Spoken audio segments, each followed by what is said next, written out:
Maestro styles, you know we got one. Right back like we left some. We don't duck smoke, we want all of it. So line them up, Trey sharp with the blade, you know we sizing it up. I'm quick to catch the fade, you know Styles making the cut. Cause we coming out clean every time that we showing up. It's gonna be called The Barbershop.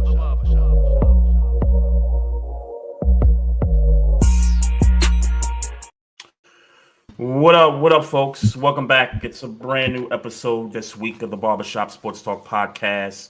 We are streaming live on our Facebook page, YouTube, Twitch, on Instagram, and on Twitter. It's your boy Trey Frazier, and that's the homie Maestro Styles right there. Yes, sir. Yes, sir. What up, man? What's going on? Coolin', man. How you? I'm good, man. Great week. Great week, man. Great week. Yeah. Why?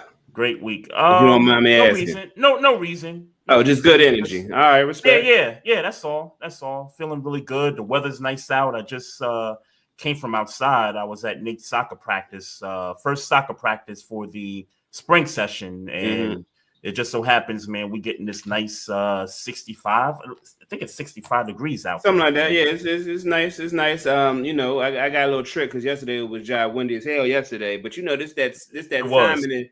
It's that time in the DMV where, you know, like you don't really know what's going on. Mother Nature just likes to surprise us every day. So, you know, but for sure, I wish I could have got a little bit more time out on the patio. True that, man. And it's that time of year where cats start getting sick with the pollen and, you know, the temperature, you know, back and forth and all that. So don't remind me because mine ain't stopped. My allergies ain't started yet, but for sure they on the way. Yeah, absolutely, man. Absolutely. Hey, I just wanted to start off with some shout outs. Shout out to Maryland, first of all. University of Maryland, both men's and women's basketball teams, both in their respective NCAA tournaments. The ladies are playing Saturday at the Xfinity Center, which is kind of crazy, but I did a little bit of research. I think the first 4 seeds in that bracket pretty much kind of get home games. So okay. I didn't even know that. And something you and I will talk about, you know, off the air, in relation to that, you know, when we're done here. Okay. So shout out to the ladies there. And then the men, I forget who they play. I think they play Friday night. I just saw it. I just saw it. Yeah, but they ended up being a what are they, a 5 or 4? I think it's 4. They're 4 seed too. 4. Okay. So both are 4 seeds in their respective tournaments. You know, congrats to both of them. You know, hopefully both of them can go, you know, as far as, you know, a Final Four. Hey man, give me something to root about. And you know, locally, give me something to root about. Yeah, for sure. And I didn't want to leave out American University and Mount St. Mary's. They're actually both playing each other in the, I guess, that play-in game to get to the 64, which I think starts tonight. So both of those programs, you know, locally gonna, you know, face each other for the right to get into that final, you know, 64. All right, on Thursday. So don't hold me to it, Trey, but I'm going to make a concerted effort this March Madness season to really tap in to watch Maryland, to watch just Maryland. Well, so I'm gonna try very, very hard to watch this tournament and be active watching this tournament. I'm not gonna lie to you. You know how I've been feeling about you know, college sports, but I'm gonna make a concerted effort. Did you do your bracket?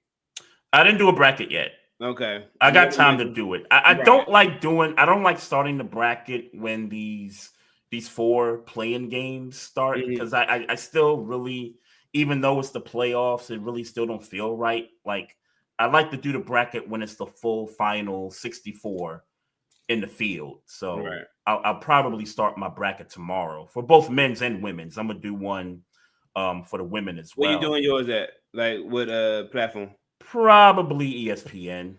Although CBS Sports has actually, you know, had a pretty good system of being able to put the bracket together. So I might choose between the two. Let me know which one you do. If you do it, I do it.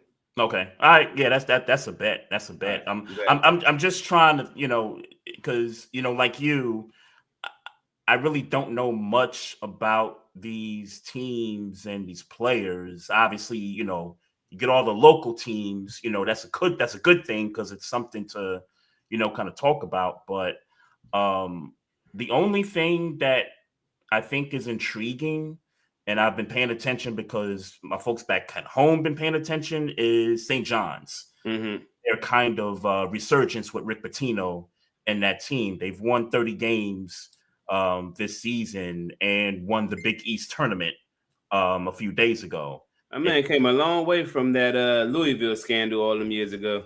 Tina Powell. Yeah, he came along. Rick Pitino came a long way from all that, man. He had to build his, kind of status kind of back up. Yeah, because he was at a couple of schools before he got to St. John's. He was at Iona up in New York for like a couple years, and I forget the stop he was at after that. But he's done a great job with that team, man. Because St. John's, they talk about the history.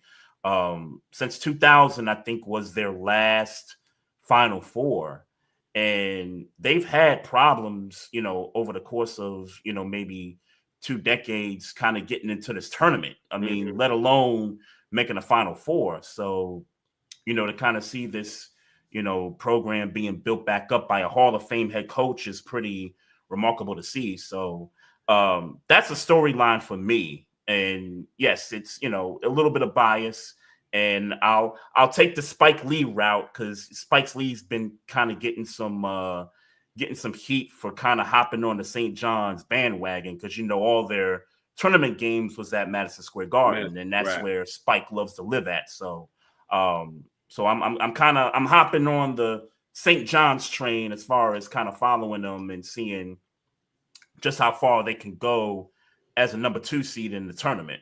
Well, yeah, I mean, and clearly they got the coach who's done this a couple of times. So yeah, yep, with 2 different programs. Yep. I don't know if you've done your shout outs, but I saw something interesting on Instagram yesterday, and I gotta shout this young lady out. Bob Shot Sports Talk podcast alumni, and I'm telling you, she was glowing so crazy. I was trying to figure out where I've seen this woman from, and I hit the little, I guess the collaboration tag, and come to find out it was Megan Hall.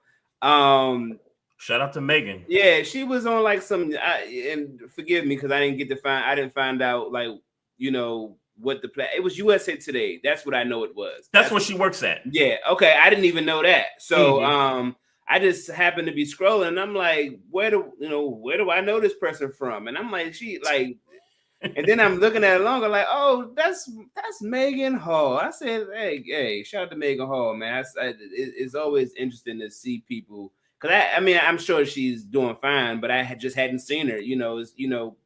Out of sight, out of mind type of thing. And so just to see her pop up on a USA Today, and I don't follow USA Today, so it just popped up on my algorithm for whatever reason. Was it somebody interviewing her?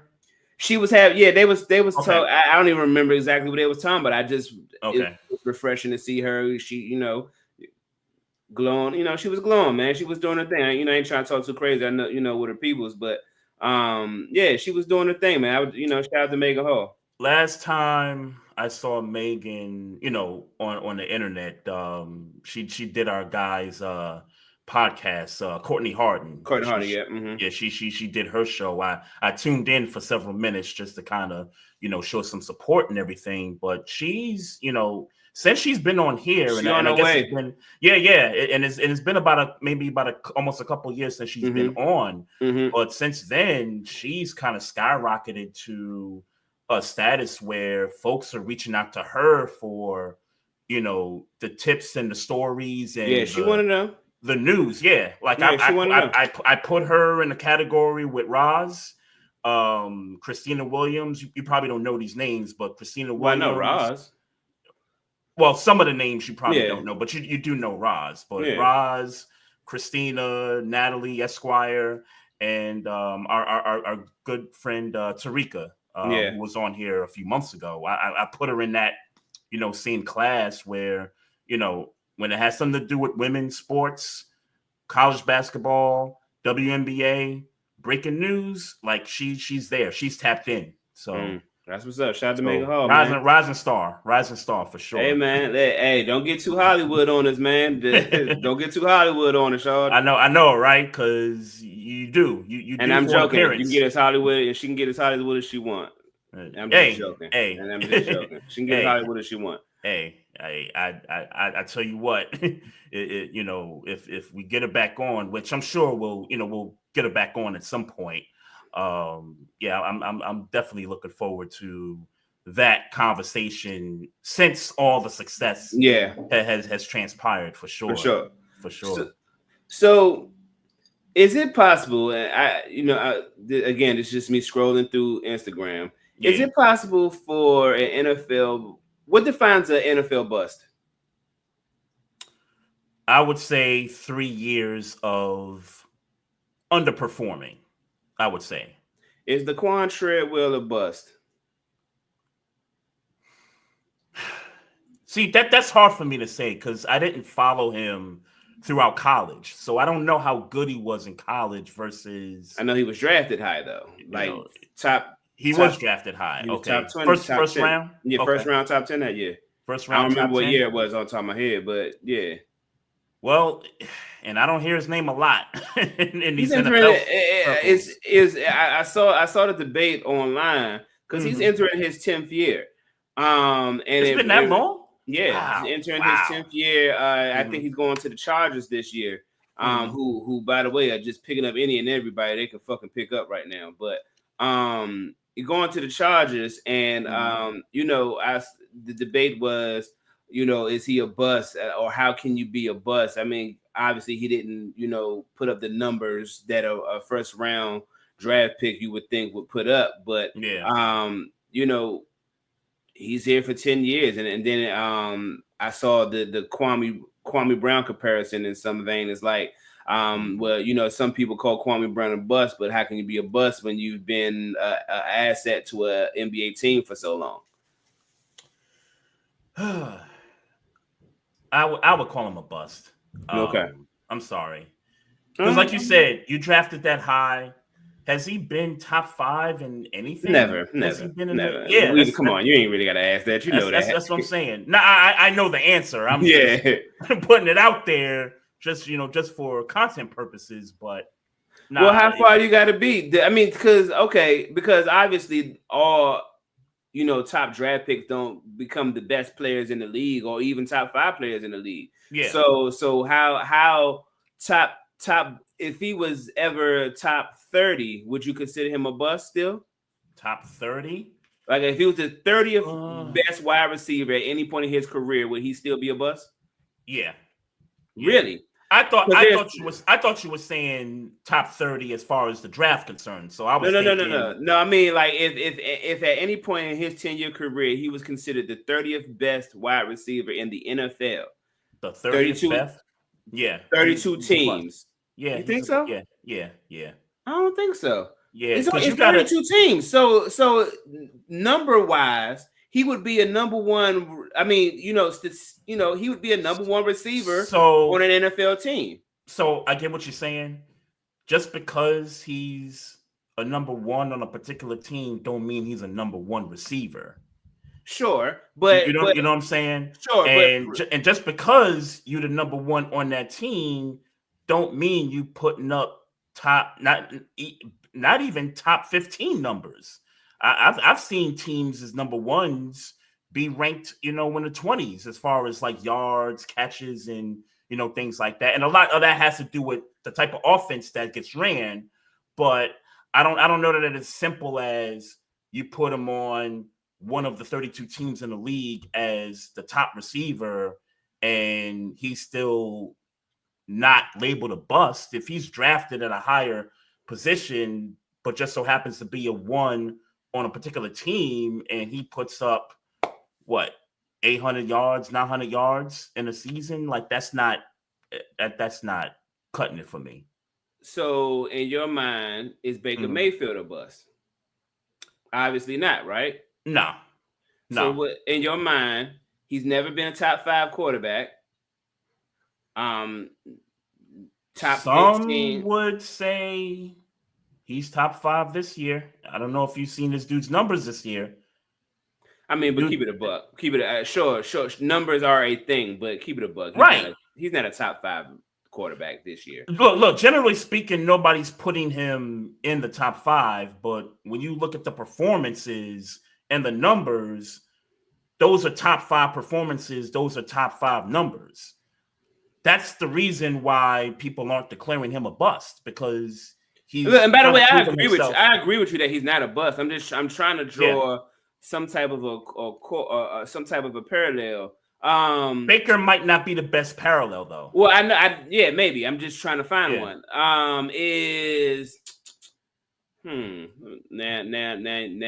Now if you want to use a quarterback example, I mean you can pick any. I'm not so hung up on position. I'm just trying to. You said that they have to be a top 5, or at least statistically a top 5 performing player in their position. I think my argument is that if he puts up 1,000 yards, like a Garrett Wilson. I think maybe Garrett Wilson, he's not the parallel, but I think Garrett Wilson may be the perfect one to say he's not top 5, but the numbers show that he's a better receiver than what's being shown. He's put up 1,000 yards every year he's been in the league, but not a lot of people put him in the top 5 of receivers. Okay, Sam Darnold. Does this 1 year keep? Yeah, I would say yes. It keeps him alive. It keeps the bust label off of his resume for now. I'm looking at. I just randomly picked 2018 because. I'm sitting trying to think of like pass rushers that were drafted high, but maybe. Well, I didn't agree with all of these guys. The list goes, and this is like I said, the 2018 randomly. Baker Mayfield, obviously, Saquon Barkley, Sam Darnold, Denzel Ward, Bradley Chubb, Quentin Nelson. This is a good draft class, by the way. Josh Allen, Roquan Smith, Mike McGlinchey. I don't even know who that is, but he was drafted by the 49ers. The 49ers offensive tackle. Josh Rosen, who we know is a bust at this stage of the game. Minkah Fitzpatrick, Vita Vea, Deron Payne, Marcus Davenport, Colton Miller, Tremaine Edwards, Derwin James. Great draft. Yeah, this is a great fucking draft. Jair Alexander, Leighton Van Der Esch, Frank Ragnow, Billy Price, who I don't know who that is. I don't know who Billy Price is. Yeah. Rashad Penny was drafted 27 overall. Okay. So you're asking, is Rashad Penny a bust based on where he's drafted at? I don't know. I give you a better, or maybe a better example. Terrell Edmonds. Now he was on Buffalo, right? No, that's Tremaine Edmonds. Terrell Edmonds was drafted. Okay. He was drafted by Pittsburgh. Safety. Got you. Terrell Edmonds, Virginia Tech safety, drafted by Pittsburgh. And where's he at now? Tennessee. Maybe, but I think I'm not even sure if he's in Tennessee anymore. Okay. I think for his position, is Hayden Hurst the bust? He was. Oh yeah, that's right. Because we drafted him before we drafted Lamar. Yeah. Lamar to cap off that first round in that 2018 draft. It's going to be one of them drafts to talk about 15-20 years from now for sure. And I got a couple of I got another one after Hayden Hurst. Yeah, Hayden Hurst was a bust. I don't think it was his fault that he was a bust because he got traded before he was ever able to get that second deal. And honestly, I don't even know if he had a second deal or not. He got traded to the Falcons, right? And then he went to the Browns after that. I don't know where he is now, but that's right. Yeah. Okay, my last example, and by the way, in my book, I'm gonna say no to the entire question. Laquan, I think anybody who can make an NFL roster and start for 10 years is not a bust. Now, I don't know if he's going to start in with the Chargers and Treadwell. I think if you can start and put up numbers for longer than 5 years, meaning you've had some contracts. Obviously, they weren't big contracts, but if you can start for an NFL team for 10 years, regardless of draft capital, I think you are not a bust. My last example is Sony Michel. You want to know this dude's career numbers? They're trash. I saw it. Okay. I don't remember it off the top of my head, but they're trash. Because I just pulled this up and I was like, that's his yardage for his career? Yeah, like some people do that in a season.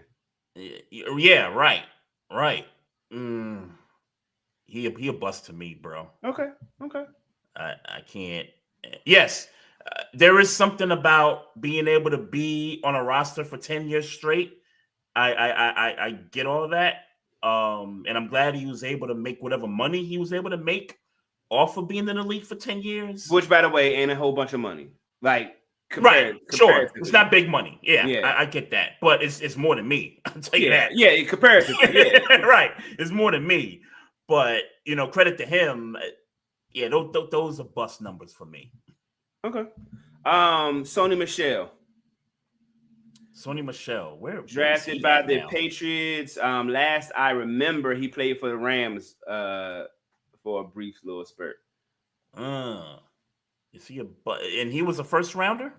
First rounder, he was drafted. I think it said 27, 28, something like that. 31. I'm sorry, he was drafted right before Lamar Jackson. Oh, okay. Oh, right. Okay. Yeah, I think. I mean, look, man. Fair enough. We ain't got it. I think he's a bust. I think he's okay. I think it's a bust. Fair. It's a bust. Fair. And again, I say that with the notion that it's not these guys' fault. Sometimes, sometimes it could be a guy doesn't put in the work to be the status of where you were drafted at, and then in other cases, it could just be how the team is structured and the decisions that these teams make to kind of alter these guys' future. So, I say it with those kind of constraints, but it's okay. Bust. Okay. It's bust for sure. I don't know what defines a bust, but I feel like, I just feel like if you've been an asset to a sports team for 10 years, no matter how high you, I mean, look, I ain't gonna say no matter how high, because I mean, look, some people are bust. I don't know.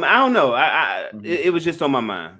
I'm just thinking with Laquan Treadwell, I haven't heard a lot about like injury issues with this guy. But I don't pretend to have heard I know he was there. I remember when he played in Minnesota. He played in I remember that his career in Minnesota, if I'm not mistaken. So I remember that. But look, man, I know he has been on that team and he has some numbers. He has some plays. You know what I'm saying? So I don't know. Maybe. I don't know.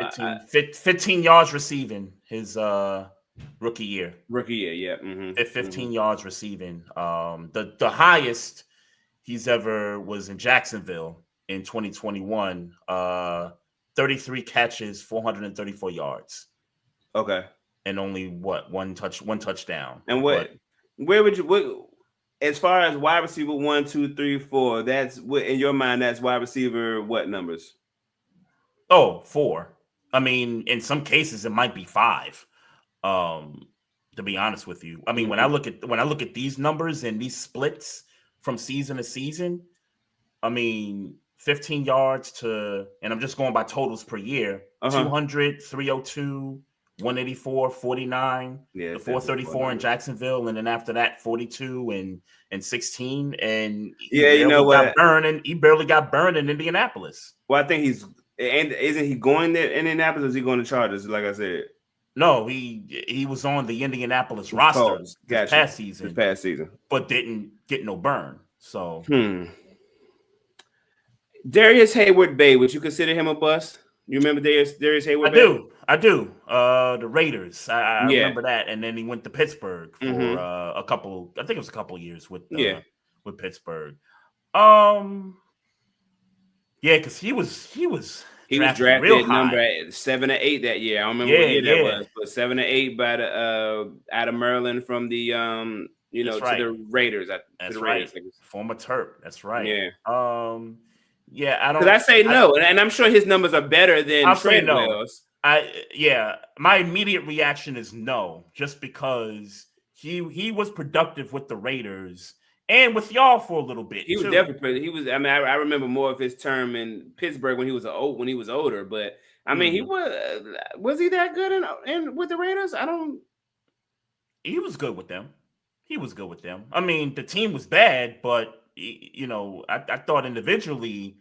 I don't remember. Receiver. Okay, I don't remember him being good, but I don't remember, so I'm not going to sit here and stretch that. Hey man, I guess we need to talk about some of these pickups and free agent and trades and acquisitions. Starting with the most important, the Bengals got it done, man. Was we wrong, man?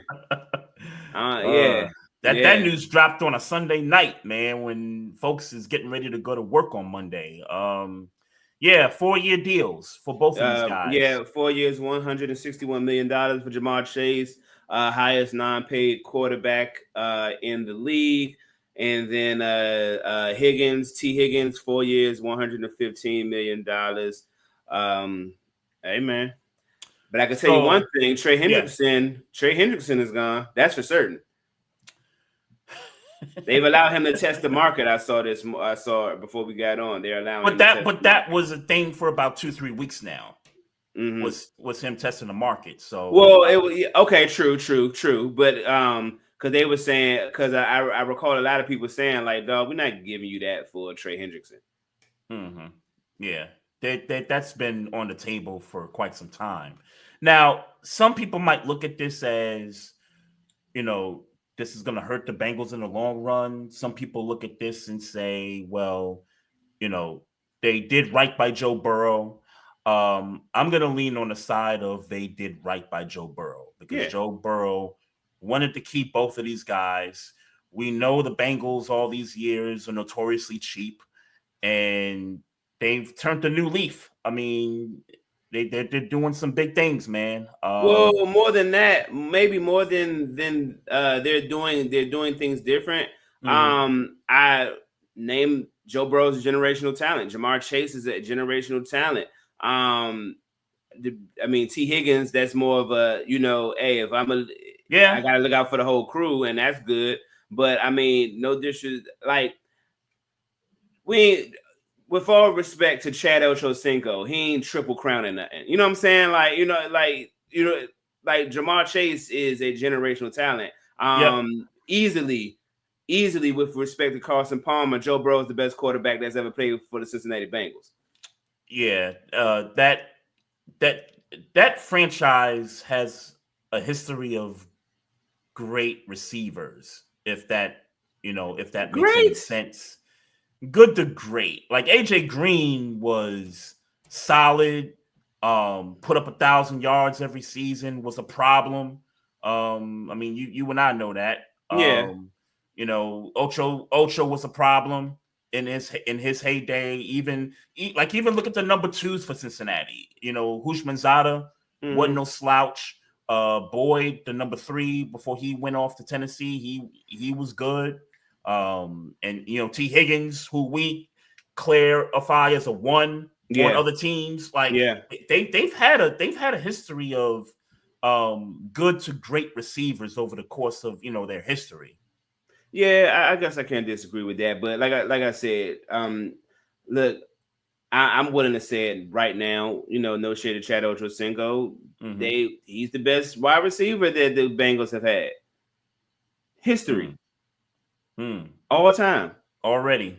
If you asking me, okay, that's the best wide receiver quarterback combination the Cincinnati Bengals have had in their entire existence. You best better pay them. Well, I always knew they were going to pay Chase. I just for sure. Wasn't sure about Higgins, but they really shocked us with that one for sure. But I lean to the side that they're doing right by their quarterback, and they're going to have to hit hard in this draft when it comes to defense. Yeah, because they really need to be all in on defense, especially because they said like it was reports that Joe Burrow was like, if you don't, I don't like what y'all been doing these past couple of years, and if you fuck up this year, I'm gonna mess around and request a trade. Yeah, they've definitely done some things differently though. Like they're no longer they're not cheap no more, man. Like they're no longer the cheap. I'm not gonna say they're not cheap no more. I'm gonna say that when you got generational talent, meaning a franchise quarterback, and for what it's worth, a franchise wide receiver, if there's ever such a term, they come in with leverage. Because look, the Bengals have let go of talent in the past.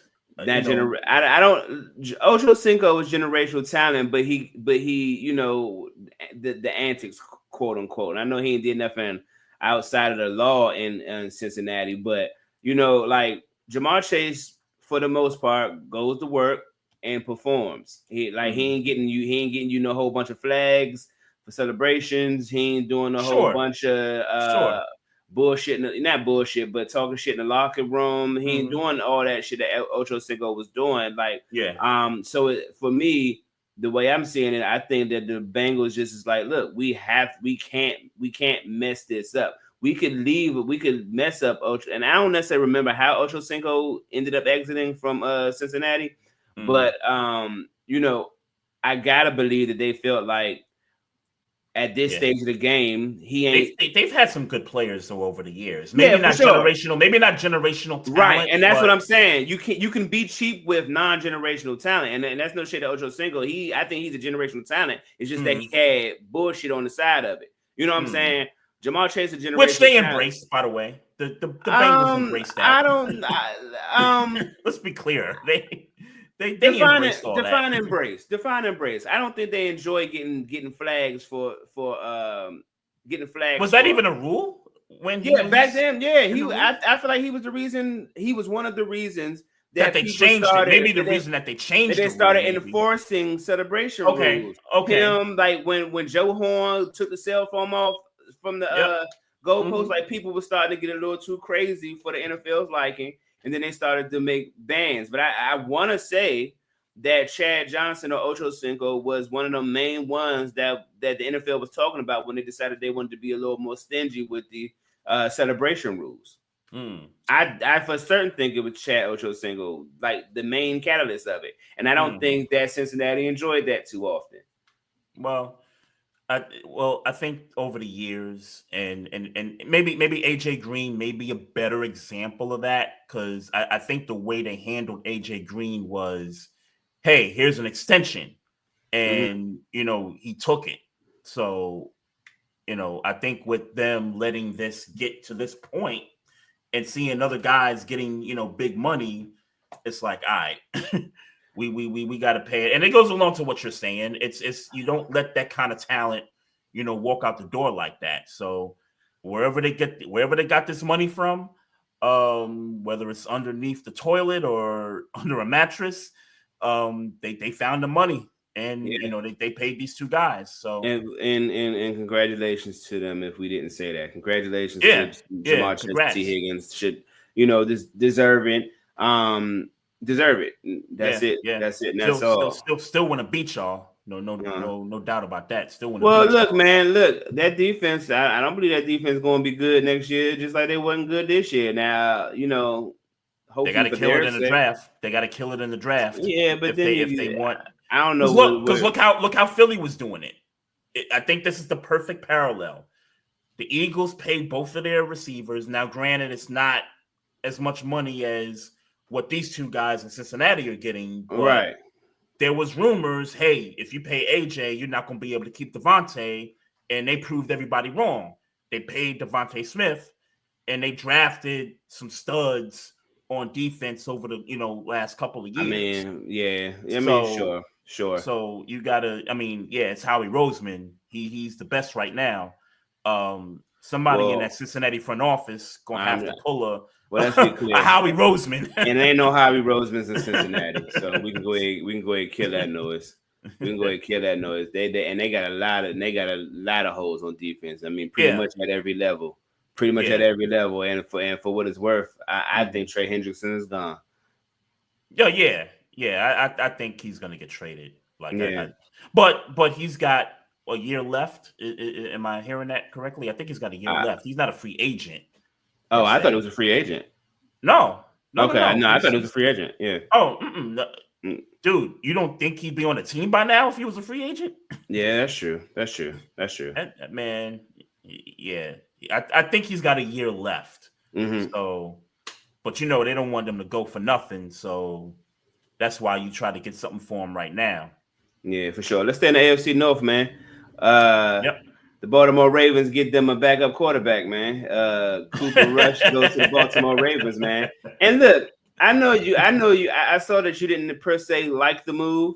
Yeah. But how could you really be mad at that move? Well, it's not so much I'm mad at it. It's just more so I'm just trying to make some sense of it.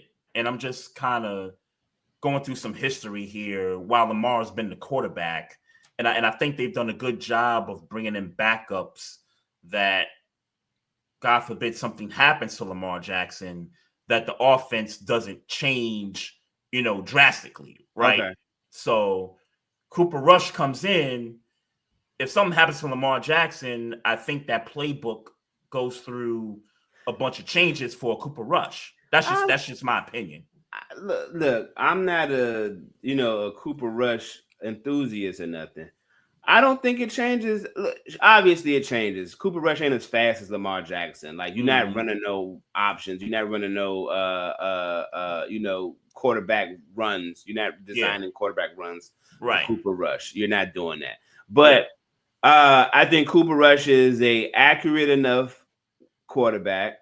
Mm-hmm. I think at the end of the day, you want Lamar Jackson's running attempts to kind of go down some. I mean, you still want to have it be a thing in defenses got to worry about, but as long as you got Derrick Henry back there, man, let's keep it a buck. If you can play action, and Cooper Rush, he ain't fast, but he is willing to run. You know what I'm saying? I don't think it's a terrible thing. Like, is it the absolute best fit?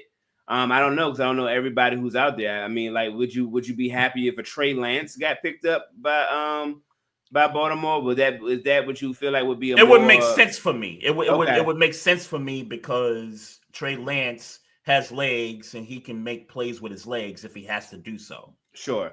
I don't know that Cooper Rush. Well, I know that Cooper Rush ain't going to be able to make plays with his legs consistently. Like Trey Lance is, no. But I do think he's capable of making plays with his legs. I can remember some of them Dallas games. Sneaky. Yeah, sneaky. Like on the sneaky side, he could do it. Like I think if you draw it up right, he could do it. I just know that he is probably one of the better throwing backup quarterbacks in the league. You know what I'm saying? I'll say that about him. When he's filled in for Dak, he's done a great job. Now they've ran the ball, a lot more with him and under center, which kind of help him out more anyway. But which I would expect that with a Derrick Henry, if he has to, he'll make a couple throws here and there, but it'll be run eccentric while he's under center. So I get what you're saying there. I'm just looking at the whole situation as I don't want the playbook to change if the leader goes down for a couple of games or God forbid half the season. Mm-hmm. Yeah, well, obviously we don't want that to happen with Lamar Jackson, but I do think Cooper Rush in and I don't necessarily remember the entire pool of available quarterbacks that we kind of looked at last week. But I ain't as far mad as backups is concerned. Yeah, I ain't mad at Cooper. I'm not mad at Cooper Rush. I'm not mad at it. And if I was a Baltimore fan, I wouldn't be per se mad at it. Yeah, I'm not mad at it. I was just trying to make some sense of it from a schematic standpoint. That's sure. That's all that was. But before you move on, I do want to congratulate, while we're on the Ravens, I do want to congratulate Michael Pierce on retiring. Announced it last week. 9 years in the league. He played 8 because he didn't play that COVID year in 2020. But a good, solid defensive tackle. Only fitting that his career ended with an interception against the Browns in that final game. I think that was his first ever interception, if I'm not mistaken. And it was kind of a silly one because he caught it and then he tried to run and was like, "Nah, I'm just gonna take this knee." And I'm glad he didn't tear his knee up because of the way he kind of took that knee there. But congrats to Michael Pierce, man. For sure. Solid NFL career. Sometimes they say, hey, when you can get out when you can, hey, get out. For sure. Enjoy life, enjoy your businesses and health, all your charities and your health and all that good stuff. So yeah, for sure. While we're talking about retirement, shout out Brandon Grahams, who rode off in the sunset after the Super Bowl victory. Yeah. Brandon Graham retires as well. You ain't got to worry about him possibly coming back or none of that right now, you would think, because he good. He got his chip, so he about 2 rings. Yeah, for sure. But I feel like because he was supposed to retire last year, if I'm not mistaken. And then they kind of convinced him, hey man, come on, yep. Roll with us one more time. And so it's good to you got to come back to a ring. Yep. Yeah, for sure. Shout out Brandon Graham. No question, a Hall of Famer. No question for me. Yeah, I agree. 100%. First ballot? Yes. I'll say first ballot. Okay. I'll say first ballot. In other free agency trade type news, Cooper Kupp finally chose to go to the Seattle Seahawks, 3 years, $45 million. I've seen a lot of people saying that's not a good move, but how you feel about it?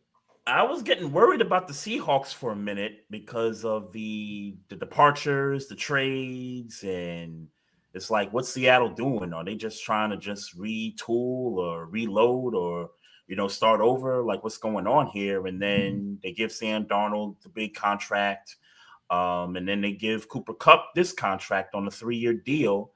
And it's like, okay, I kind of see the offense a little bit differently now. I still don't think they're going to do much. Yeah, I was going to say, do you really see them? I still don't think overall as a team, I still don't think Cooper Kupp moves the needle for me to say they're a playoff team. Right. Like they're going from missing the playoffs to you're going to make the playoffs. Like, I don't see Cooper Kupp doing that. Not in this offense with that quarterback. Yeah, I agree with you 100%. I was sitting here trying to figure out because I was sitting here trying to figure out who else they picked up, and it's like, bro, you talking about them? That's it. Yeah, and who's they running back? And who's they running back? Charbonnet still they running back? As far as I know, but I'm not looking at their depth chart. They did get Scantling, but I mean, look, they're just and they got DeMarcus Lawrence, by the way. That's right. They didn't get DeMarcus Lawrence, but he's old though, right? He's older, yeah, for sure. He's older. And we'll get into that. I guess we can get into that little exchange between him and Michael Parsons in a second. But yeah. I think at the end of the day, this ain't a playoff. I don't know that this is a playoff team. I don't know that they're competing with the Rams. I guess the 49ers is on some shit, so the 49ers got their own problem. So low key, maybe they do make the playoffs. Maybe they might right now on paper they seem to be. I'm still gonna put San Fran over them. I'm still gonna put San Fran over them. I'll take that back. I might put the Cardinals over Seattle. I'm dead serious. I can tell. I might put Arizona over Seattle. I'm not going. I'm not going to do that. I don't know enough about the Cardinals defense to trust them. I get Marvin Harrison Jr. and Kyler, and I mean James Conner is a year older. I don't know if I believe him. I think we got to see what that defense, how they back their performance up, because I think low key they did play well last year. Okay. The Cardinals defense I'm talking Mm-hmm. about. Mm-hmm. I did think that they played well, but I think I got to see it again for me to really believe that okay, they're gonna be consistent. They, Gannon's got them going in the right direction. So I hear you there, but Seattle's just lost, some players, man. Like you can't. So like, rank the West in your mind. Rank the West. Rams.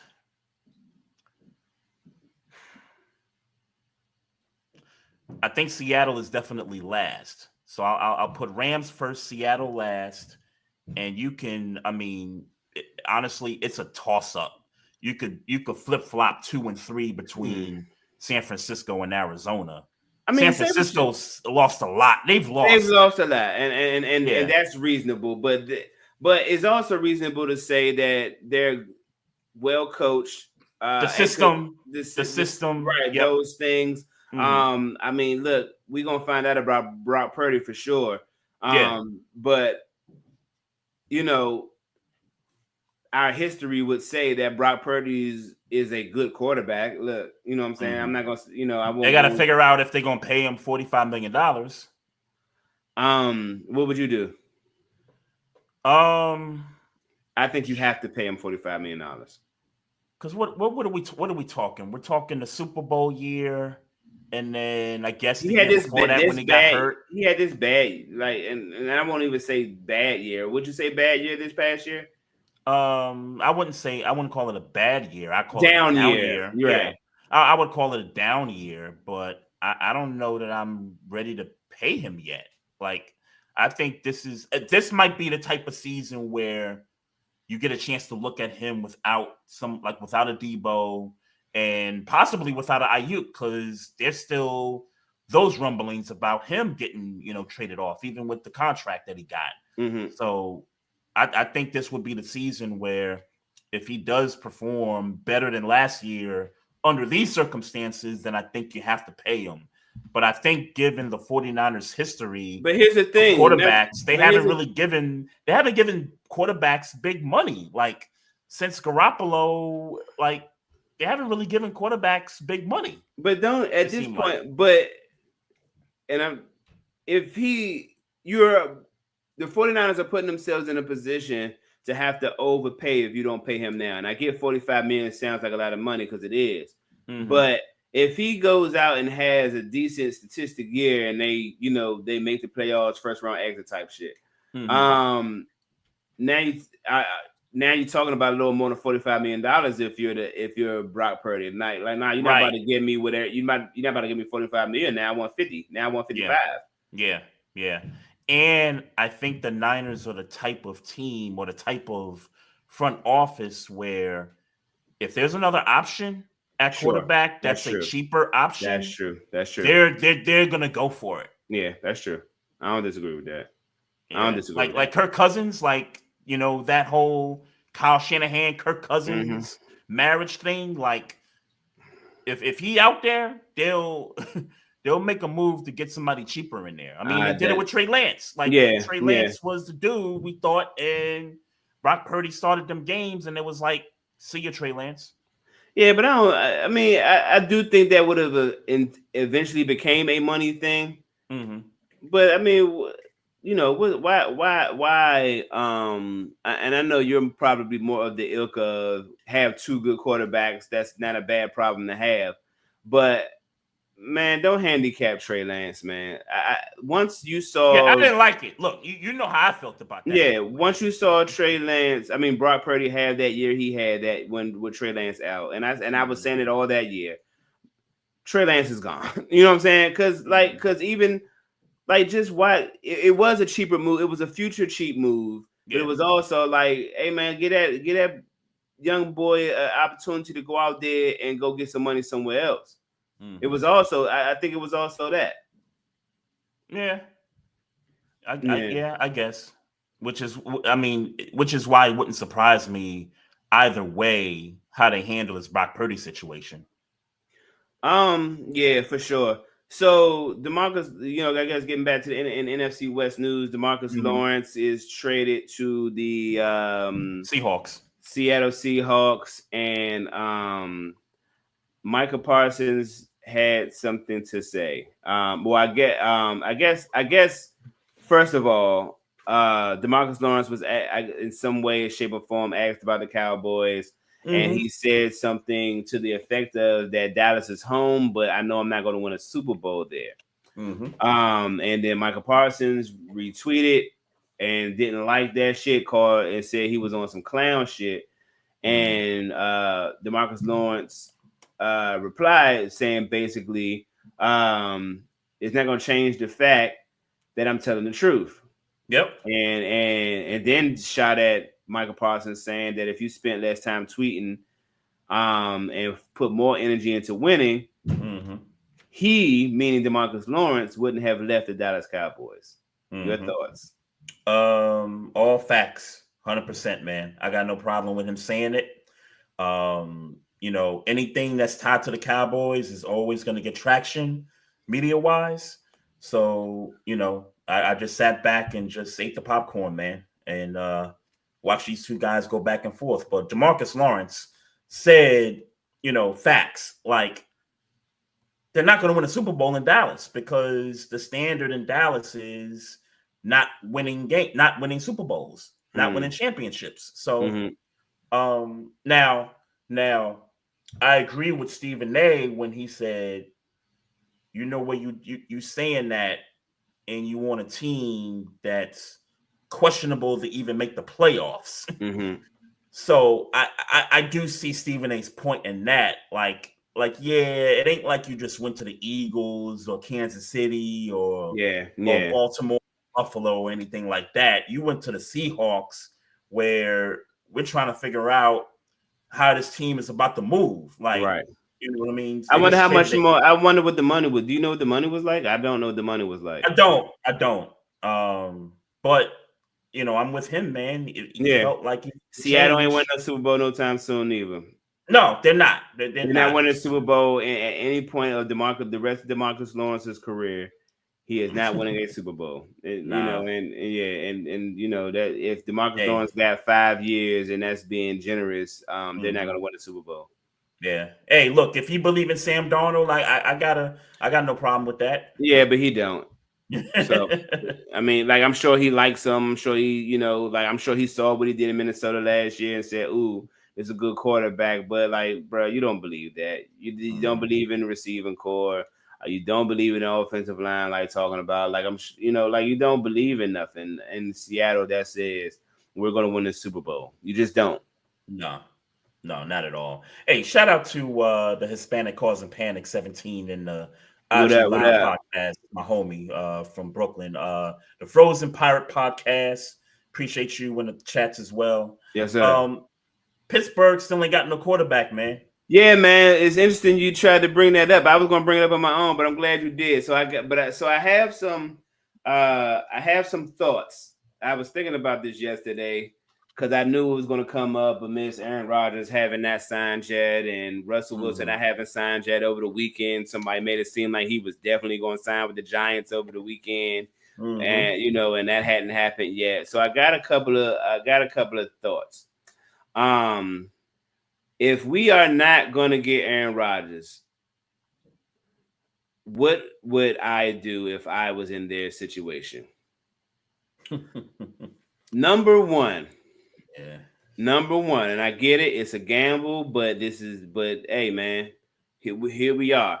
We signed Kenneth Gainwell from the Philadelphia Eagles, who's a good he just hasn't had the touches to be to have Najee Harris's type of production, but he's that type of a runner. You know what I'm saying? I feel like he feels like he's prepared to be that tough yardage guy, 15 to 20 carry guy. And maybe he's gotten that many carries in certain games in Philadelphia, but I'm gonna say no. But We got that guy. As far as I know right now, Jalen Warren is going to be a Pittsburgh Steeler. So we've managed to salvage that. We got DK and George Pickens with Freiermuth up the middle. The New England Patriots are asking for a third round pick for a guy named Joe Milton III. And I think this is his second or third year. Hadn't got a whole bunch of burn, but he's been going viral for being able to throw 80-yard passes off the cuff. A lot of people are saying that this dude arm talent is as good as anybody you can name in the league that you consider has a big arm. Just hasn't had the opportunity with New England's who's the guy over there now, Drake May. Mm-hmm. That's my first option, and so the Patriots drafted him. Yes.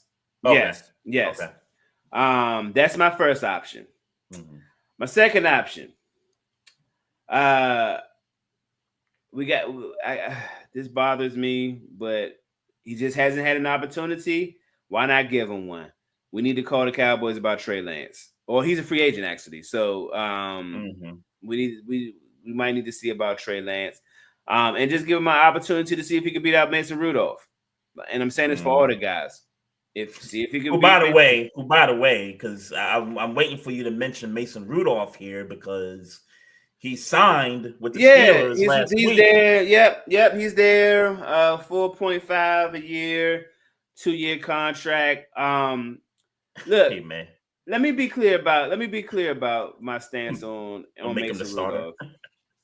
Nah, I mean, look, if he beats out who we bring in the quarterback room, because it won't be if it's not Aaron Rodgers. Anybody short of Aaron Rodgers, or Russell Wilson, unfortunately, and at this stage I don't want even one of them. But anybody short of them two, they're the starter. It ain't no question. Like, be real. It ain't no questions. Yeah. It's just not your preference.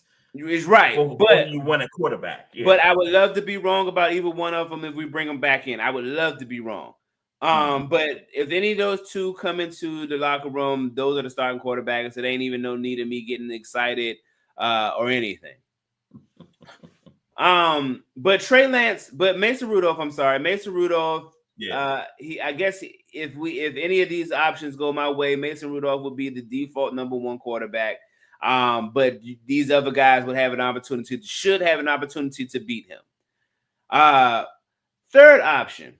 This is a reach like the other two. These are all reaches. I'm just gonna be honest with you. These are all reaches. Yeah.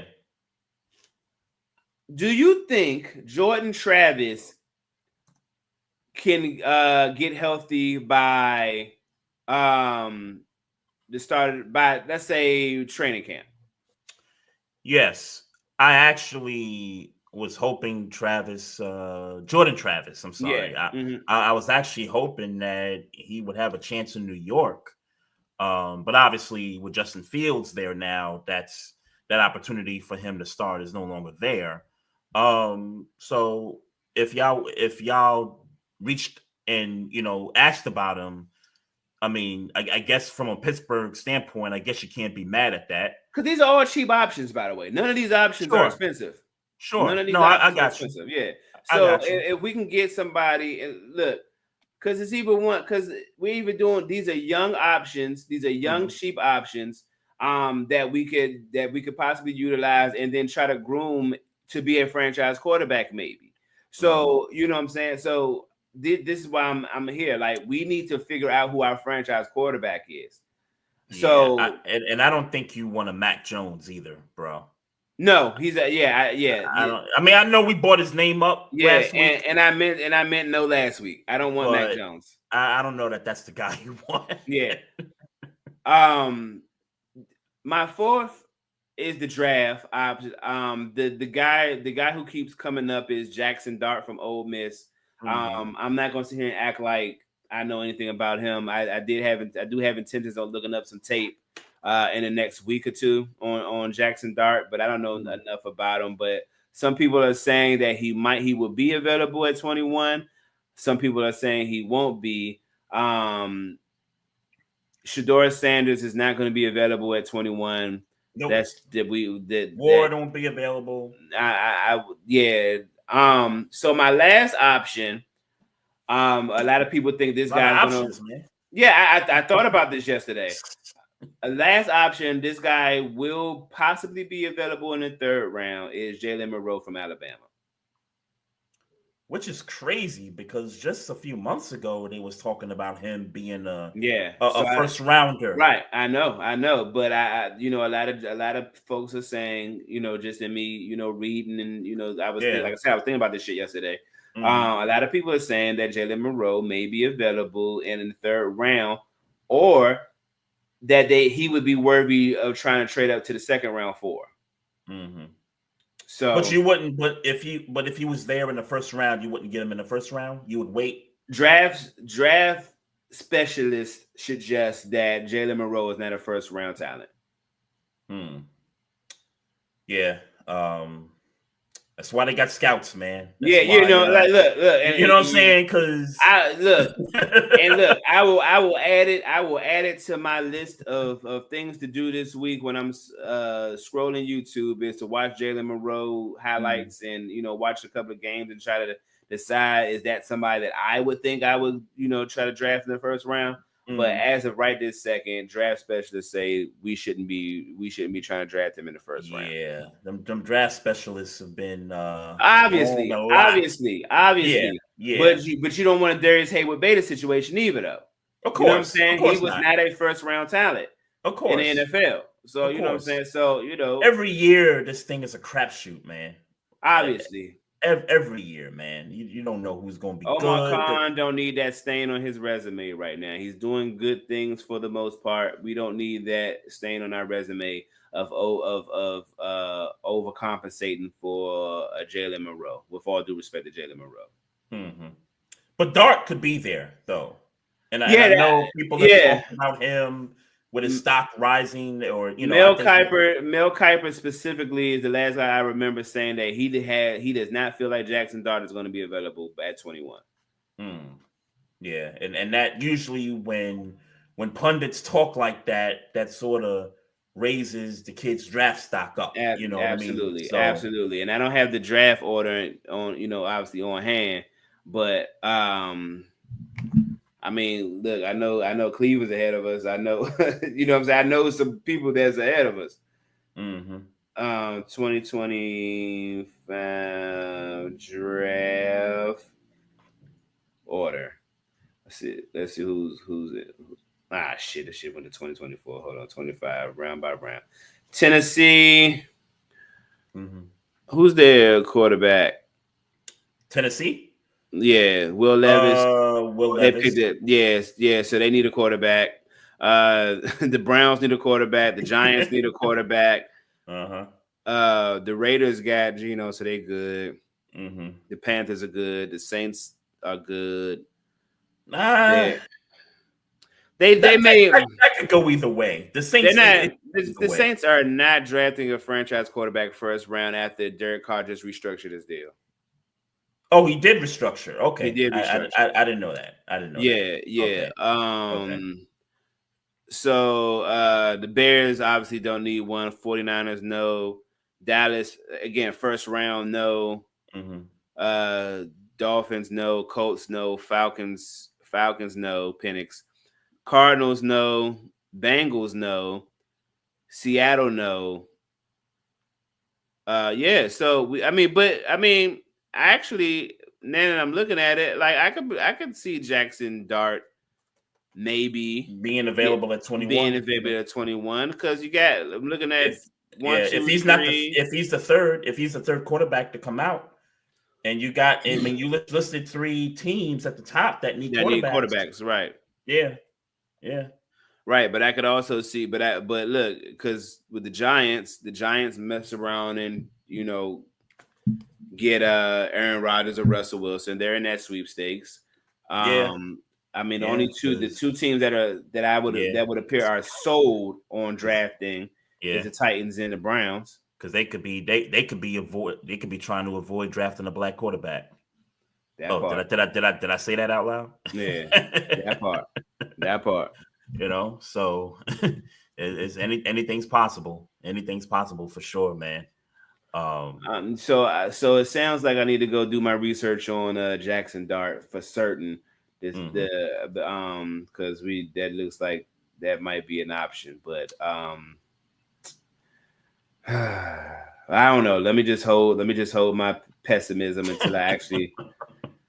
Just trying to figure out what's going on. It's just a constant reminder how we shit the bed with Ben Roethlisberger. Like, we should have been looking for a franchise quarterback in his past 2-3 years, and we just didn't give Mason Rudolph an opportunity to take the helm and to be a bridge quarterback. Yeah. Well, we drafted Mason Rudolph in 2017, 2018, something of the sort. So he should have been. We should have been finding out if he's our franchise quarterback. Yeah. And I don't know how you do that. There was clearly a point. Look, everybody wants to talk about that year in 2020 when we went undefeated for 11 games. And dog, I was on this podcast every week talking about, dog, I ain't falling for that shit. Like, I'm glad we're getting wins, but we're not, like, he's not balling. He's not like balling. He's doing quick shit, and the wide receivers is getting a whole bunch of yak. Like, we hey, it was winning games. It was winning games until somebody decided. Until it wasn't. Until the Commanders decided, oh, we know what y'all doing. Let's shut it down. Let's give the blueprint on how to shut this down, and it was shut down for the rest of the season. We went on lost the last 4 out of 5 games after we lost. And the Browns game, that was just more turnovers in the first half, kind of a deal. Sure, but without the turnovers, happened. I feel like y'all beat them. I feel like y'all beat the Browns without them turnovers. I don't feel so confident. I'm not gonna lie to you, but yeah, But that's how the game went. That's how it went. Yeah, for sure. Can I talk about Aaron Rodgers for a second? Because this whole idea that the Vikings are in play for Aaron Rodgers is disrespectful to JJ McCarthy. It is. But more so to the fact that if you're the Vikings, do you want to go down this road again? Like, you did this with Brett Favre years ago. And yes, he was needed. Like, I ain't gonna front that year. I forget who the quarterback he replaced that year. They had like the receivers, they had Adrian Peterson there, had a good defense. They just needed a quarterback, and Favre kind of fell in their lap like during training camp, if I remember. During that offseason. Well, I mean, some said that was the plan the whole time when he left fucking Green Bay. Like, he left Green Bay, and then he went to New York. Yes, because he couldn't go directly to the Vikings because the Packers didn't want to trade him directly there. So I get that part. I guess what I'm alluding to is that it took the whole offseason for the Vikings that year to finally say, hey, in July, I think it was either July or August, hey, let's bring him in. He's our quarterback. Why do I feel like the same thing is going to happen with Aaron Rodgers? Like, I feel like, and I know the jokes have been happening for a couple years because Rodgers got traded to the Jets the same way Favre got traded to the Jets. And then now that, the Jets have cut him and now he's a free agent, now it feels more, it really feels like now he's trying to follow in Brett Favre's footsteps. If you look, all I'm saying is this. Look, if you want to sign with the Vikings, just sign with the Vikings, bro. Why? That's not what his daddy did. His daddy did all the drama. I don't know what I want to do. This, that, and the third. That's what I get it. I get it. He wants attention. He's an attention whore. He got it from Brett Favre. He's an attention whore. He got it from Brett Favre. I get it. I'm just saying, look, just do what we already know you're gonna do, bro. Well, let me just tell you right now. I'm seeing it about 10, 12, 13, 15 years from now.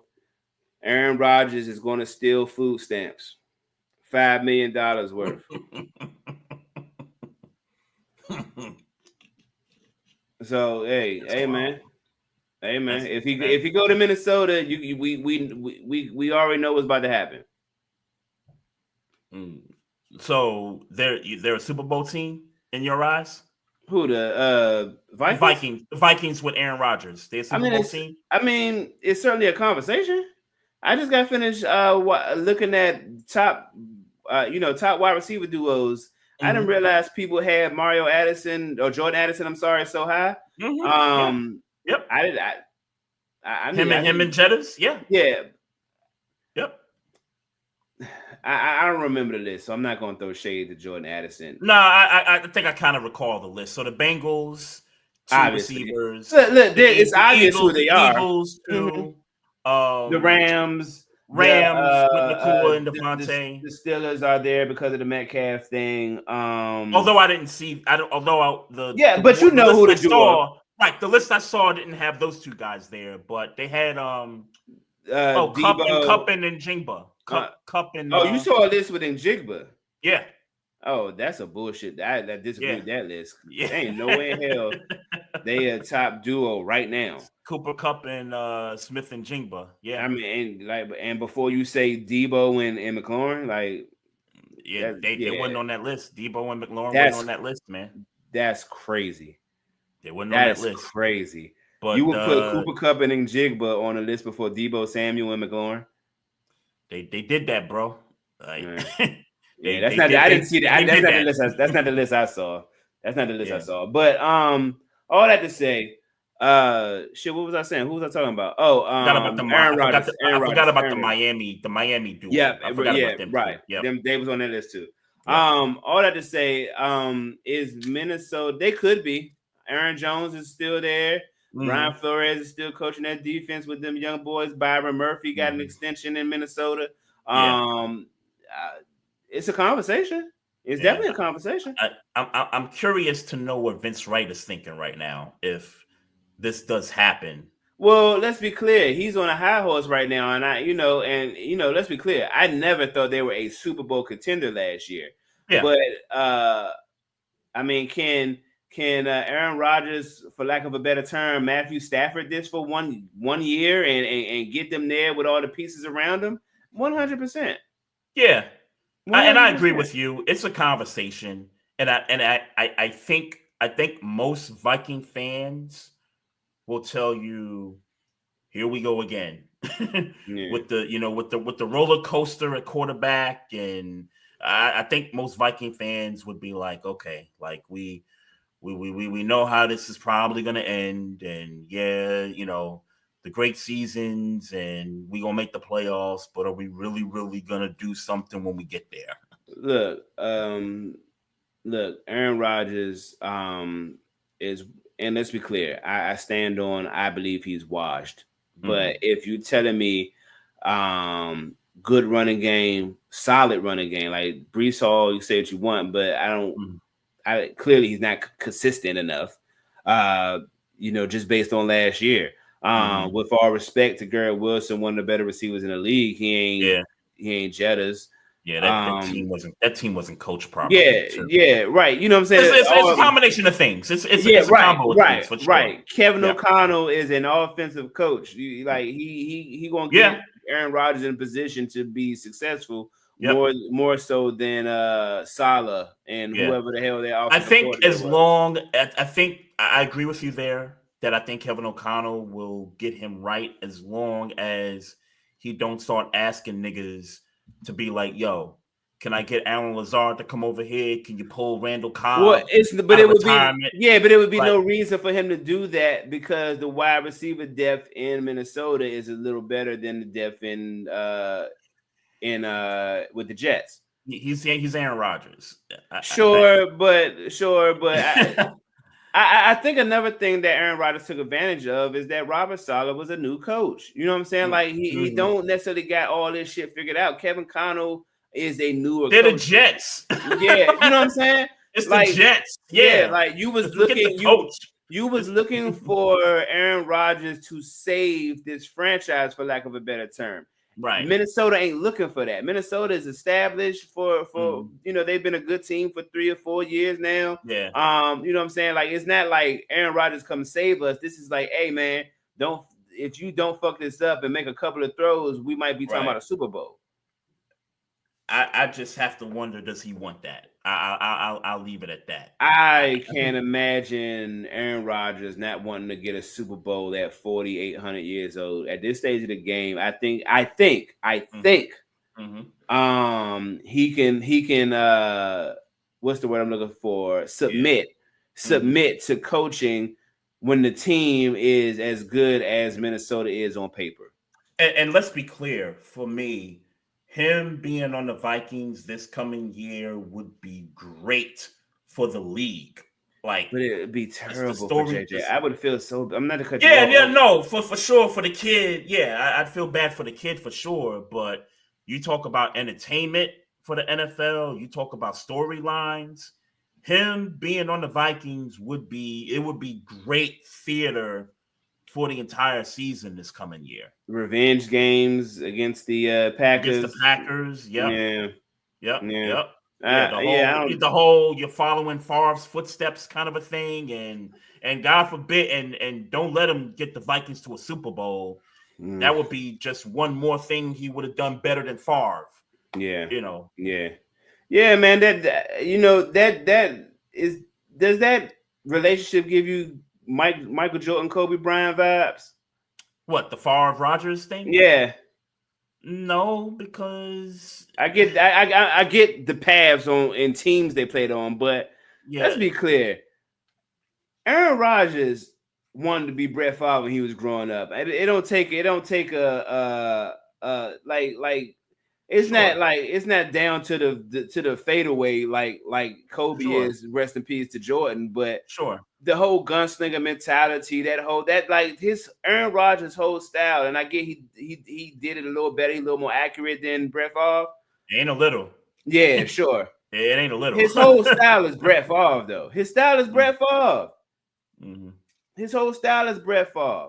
If I was Brett Favre and Aaron Rodgers went to Minnesota, I would definitely be there on social media, wherever you can hear me, like, yeah, Aaron Rodgers is my son. That's my son. But he too worried about building volleyball courts while stealing money from Mississippi. He too busy doing that. Yeah, but I would take some time out of stealing money from the people to call Aaron Rodgers my son. Definitely. I mean, definitely. Talk about attention whore. Nah, for sure. I think the only major person we forgot to give props to is one of the better cornerbacks in the league, Derek Stingley, 3 years, $30 million. 3 years, $90 million. I saw he got some money. What $90 million. $90 million. Okay. For 30 a year. Congrats to him. Solid year last year, and for sure on his way to a good career. Yeah, for sure. One of the best in the league right now. So that's what's up. Quick shout out to we got the anti-artist in the IG live chat joining us. So hey man, and y'all need to follow anti-artist. Anybody listening, go follow her. She about to start her new art collection, which I'm trying to get her to make that move. That's India, by the way. I know you know my family, so yeah. She been putting work for like a strong year, though. She got easily like 50, 60 pieces of art in her house right now, waiting to go. Oh, she need a gallery. I mean, in her house. Her house is the gallery, but I'm saying so she need a gallery. we have been actively trying to brainstorm how to present that. So anybody that know, follow Auntie Artist. Well, I think we can help with that because we have a platform, and well, I'm talking about how to get her. I want to do a show. Like, we want to do something. I ain't gonna, No, I got you. But as far as the word and getting the word out, follow Auntie Artist. Assist with that. Yeah, get that follow count up for if y'all see something y'all like, DM her. But we definitely want to start getting some buzz with her because we want to get this first collection off for her, and then so she can get started with the next collection. That's what's up. What's up. Shout out to Auntie Artist. No doubt. Shout out to all the listeners too. Continue to follow us on these social media platforms. Click that like button on the Facebook page. Click subscribe on the YouTube channel. Follow us on Twitch. Also hit us up on Instagram at Barbershop Sports Talk Podcast. Follow us on Twitter at Barbershop SPOR2. Follow that man right there, Maestro Styles, everywhere at Maestro Styles. I'm on Facebook. I am on IG as well at Trey Frazier. If you got questions, comments, hit us up on the YouTube.